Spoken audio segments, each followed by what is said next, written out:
Hello everybody, welcome back to Microsoft Flight Simulator once again. Today we're doing a video on the new weather engine that was just released by Rex. It's called Weather Force, and it is to inject METARs rather than the standard weather engine that is in the sim. Is it any better? I don't know. I just installed this. You can get it for $21.95. I'll have it linked in the description below. I paid for it myself, went through PayPal, was no issue at all. It's a pretty straightforward installation. You insert all your information in there. You do have to make an account with their website to get it.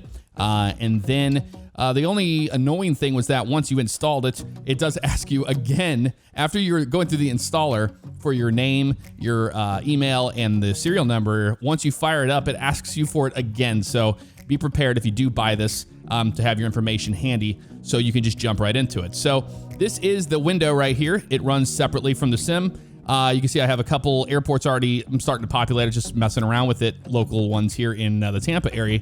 But you just hit the plus button here, and you can search for anything you want. Say you wanted to look up Jacksonville, you could do that. Or you could type in Jacksonville and hit search. Now, I did run into a bug immediately, and that is sometimes you get this grayed out. Even if you click on any bit of these, it won't work. And you're like, okay, hit cancel, then hit plus again. Maybe try it again, and sometimes it just magically pops up.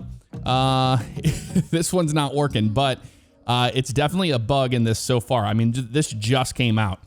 So we can go ahead and have everything set up. My settings right now are on default, so you have enable convert to Celsius and millibars if you want to. So you get temperature and pressure readings. Enable application logging. I have that turned on so I can just keep track of logs if it crashes. Enable application sounds. It makes a sound of thunder when you first fire it up. You can turn that off if you would like. Enable real-time weather injection. I have that turned on. Enable instant weather load. I have that turned off. Now that enables the weather to instantly load instead of over time. This will disable the weather transition rate function. So what this does is when you move from station to station, it's supposed to gradually change it so it's not jarring, as we've seen in other weather engines in the past with other sims. You can adjust the weather update. I have it set to the default of 10 minutes. The weather transition rate set to 1 millisecond. Now, they said that you could get some performance hits based off of the way this, this transitions. So I haven't messed with that yet. We'll see how it goes. We're on the latest version of the sim. Everything else is default.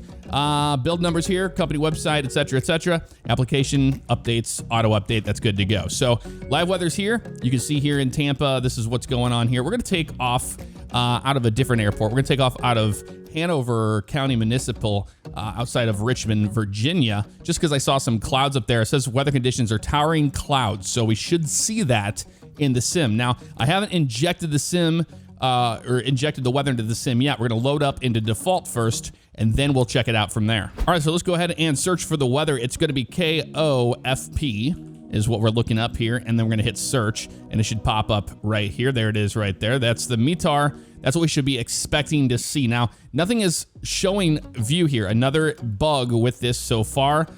Pretty rough release from what I can see.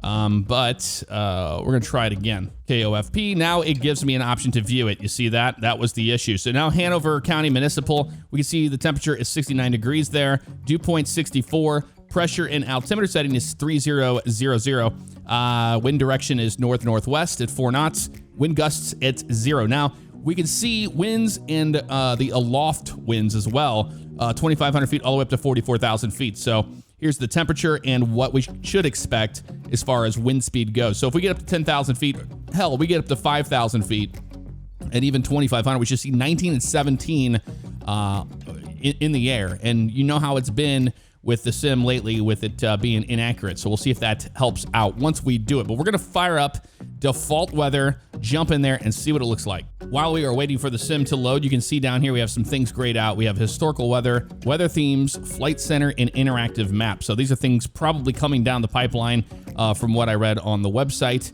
But they are not in this current version yet. Okay, so here we are at the airport. You can see it's pretty foggy, pretty cloudy. As it should be. So the default weather engine is doing pretty good. We clearly have live weather, not clear skies. So that's good to see. But we're going to go ahead and go back and see if we get something different based off the new weather engine. All right, so it says alert, start weather synthesis by doing this. Start the flight simulator, navigate to the world map. That's what we're gonna do.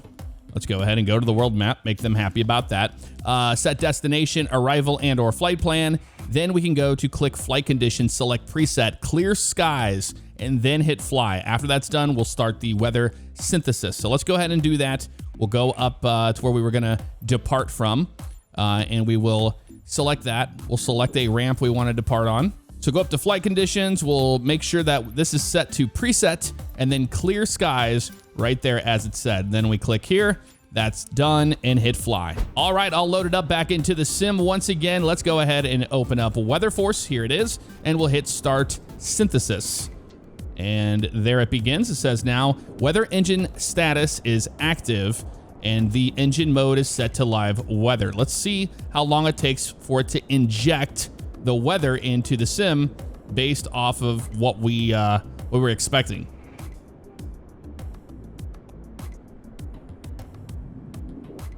And there you go. It just loaded up. Didn't take very long at all. It took about, I'd say about 15 seconds or so.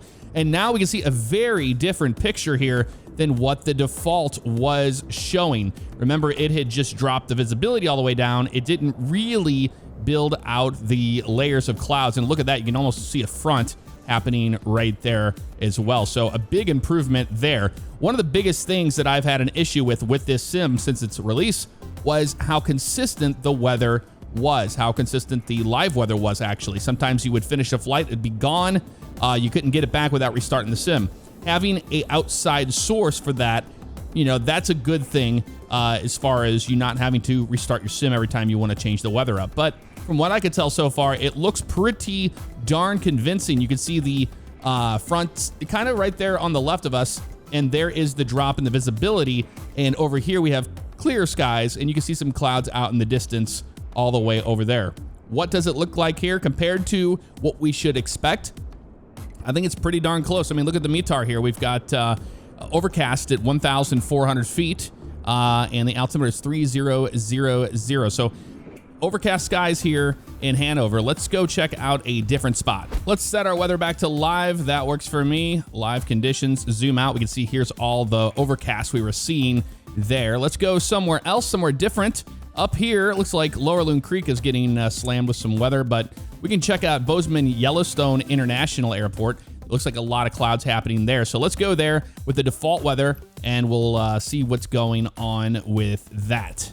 While this is loading in and we're waiting for the default weather to show us what they got going on there, you can go to search by parameters as well, which is really nice. And you could go into type of weather here and you can say, hey, I want to find anything that has thunderstorms going on or rain. And we'll actually do that next, but we're looking for any sort of towering clouds in the area. Visibility, you can change that, cloud base, and wind speed. So if there's a certain type of weather you're searching for and you're like, hey, there's somewhere on the globe I want to go that is this weather, you can go in there and then it'll show you what you got. So towering clouds right now, let's just do visibility around 1 mile and hit search. And here's all those METARs that are providing that information. So if you're looking for a certain type of weather, that's the quickest way to find it. So keep in mind, we have live weather on. It is absolutely turned on. It looks like we have clear skies. So maybe we have the weather bug happening here. Not really sure. I know it still is present in a lot of other people's installations, which is really sad because we know there's supposed to be clouds above us. However, I'm not seeing any of that happening right now. So let's see if we can do something else a little outside of the box here. Let's go up to here and we'll hit clear skies. Once we have clear skies, I'm gonna go ahead and close that out. We'll bring WeatherForce back over. I'm gonna go ahead and we're just gonna hit cancel here. We're gonna hit start weather synthesis and hit start synthesis and see if it does anything here without us having to restart. And boom, look at that. We have clouds being populated now. We did not have to restart the sim, didn't have to jump out to the main menu even.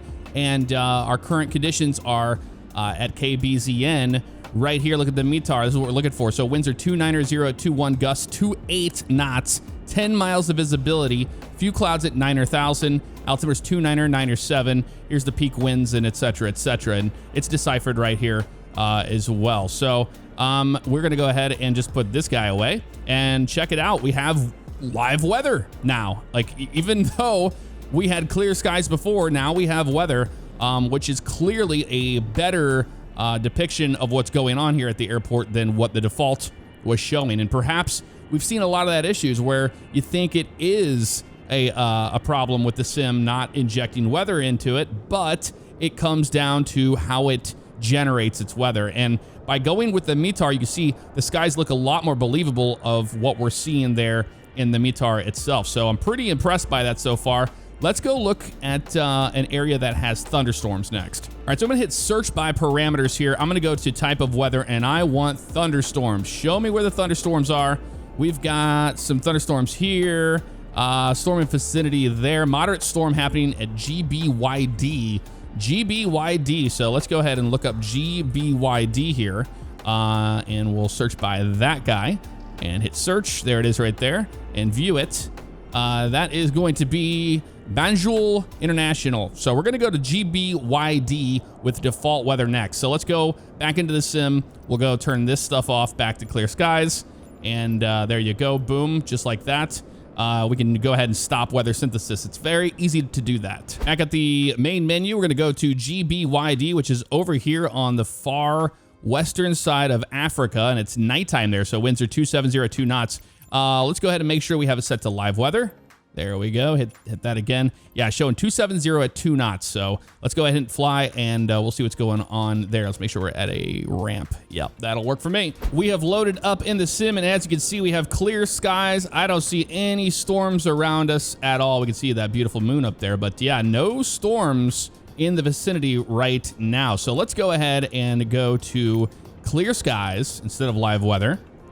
There we go. You can see it did some change there. We'll open up Weather Force, and now we're going to go ahead and start that synthesis happening here. So clearly it has loaded in a bunch of clouds around there in the background. Now you have to go back into here and search for this again. I'm not really sure why it's doing this. I wish that once we start synthesis, it should pick up where you're locally at and then throw it up on here. That'd be much easier for the user for sure. 2983. Remember, we're expecting thunderstorms in the area, and it looks, well, weather, close that out. That looks much more believable than anything we saw just a minute ago, which was probably just the weather bug not working. And in the distance, we can see storms in the area. I'm not seeing any lightning or anything like that, but what appears to be storms based off the shape of the clouds. So I don't see any rain or anything like that, but out in the distance, you never know. That could be different over there. Hard to say. So before we end this video, I'm trying to keep it kind of short. We're going to go back and we're going to check out what the winds aloft is like. So let's talk a little bit about what Weather Force actually is and what you can expect outside of anything you see in this video. So the METAR data is updated 6 times an hour and is downloaded directly from the NOAA and can provide accurate results within 1/8 of a mile of a given point. Weather Force utilizes uniquely built algorithms to combine both METAR and model data to cover sparse areas such as deserts and oceans. It's using the GFS, which is the Global Forecast System model. Data is downloaded twice daily from NCEP and provides key atmospheric conditions to give a snapshot of temperature and winds aloft. Another thing I could show you really quick is what DCWS is. I haven't gone over that yet.